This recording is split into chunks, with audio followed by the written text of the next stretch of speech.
Christophe Kieffer, bonjour. Bonjour. Alors depuis 20 ans, votre association se bat pour dynamiser et rendre attractive Strasbourg. Elle en a bien besoin sans la mer ou la neige.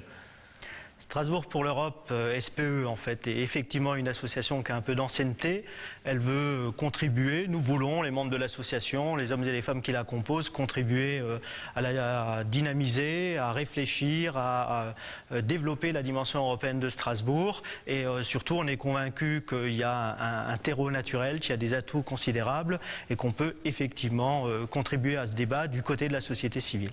Alors quand on lit votre communiqué qui annonce le lancement de votre site internet dès demain, on voit Strasbourg, capitale de Noël, et après il y a d'autres points, mais on a envie de dire Strasbourg, capitale de Noël, oui, et depuis plus rien ou presque.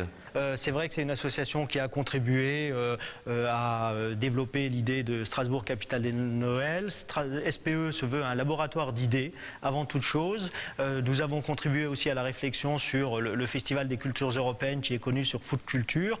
C'est au sein de SPE qu'a été développée l'idée de l'Eurodome qui est un peu débattue aujourd'hui avec la question de la Maison de l'Europe. Donc c'est une association qui reste vivante, qui est à sa place, c'est-à-dire qu'elle apporte par les gens qui la composent des gens issus des médias, de la communication, du tourisme, de l'événementiel, des acteurs de la société civile ou des socioprofessionnels qui essayent de contribuer un peu au débat et de montrer qu'à Strasbourg, on peut être un citoyen, un acteur de la vie normale de Strasbourg et être engagé pour valoriser sa dimension européenne.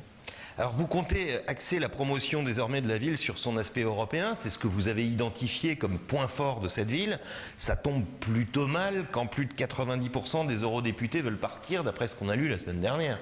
Je ne suis pas certain que ça tombe plutôt mal. Je crois, et il se trouve que j'ai eu l'occasion d'entendre le président du Parlement européen le dire pas plus tard que hier, que la grande majorité des parlementaires européens, au contraire, se sentent très bien à Strasbourg et plutôt contents des conditions de vie à Strasbourg, des efforts que font la ville, les collectivités, le conseil régional pour accueillir les parlementaires. Donc il ne faut peut-être pas se laisser intoxiquer par un débat qui est des fois évidemment tronqué parce qu'on sait aussi que l'Europe, mine de rien, et heureusement, ce n'est pas un sujet aussi consensuel que cela. Alors parlons concret, vous avez eu des idées et en plus pas très chères. Pourquoi elles ne sont pas suivies d'effets? Décorer le tram aux couleurs des pays de l'Union, donner des explications sur les pays aux arrêts, faire des manifestations symboliques lorsqu'il y a une fête nationale. Ça ne doit pas coûter très cher, c'est symbolique et on ne les voit pas ces manifestations. On ne les voit pas toujours. Alors il y a un certain nombre d'idées de notre association qui ont été reprises au fil du temps. Il y a après des collectivités, la municipalité qui s'approprient certaines idées et qui la valorisent comme étant la sienne et ça c'est de bonne guerre, c'est à chacun son rôle. Alors vous le dites avec le sourire, mais est-ce que le fond du problème n'est pas là? Est-ce que les collectivités jouent vraiment groupées dans ce dossier Strasbourg, capitale de l'Europe? Vous avez des responsabilités à la région et pourtant, là, vous défendez Strasbourg. Est-ce que vous êtes toujours comme ça, main dans la main? Alors, d'abord, mon engagement en tant que président de SPE est un engagement personnel et associatif qui remonte, qui est antérieur à mes fonctions actuelles et je ne mélange pas les choses. Après, évidemment que plus globalement, je suis persuadé que les collectivités sur la question de Strasbourg l'européenne travaillent tout ensemble parce que l'intérêt, c'est de soutenir Strasbourg et que Strasbourg et l'Alsace se retrouvent évidemment dans cette dimension européenne.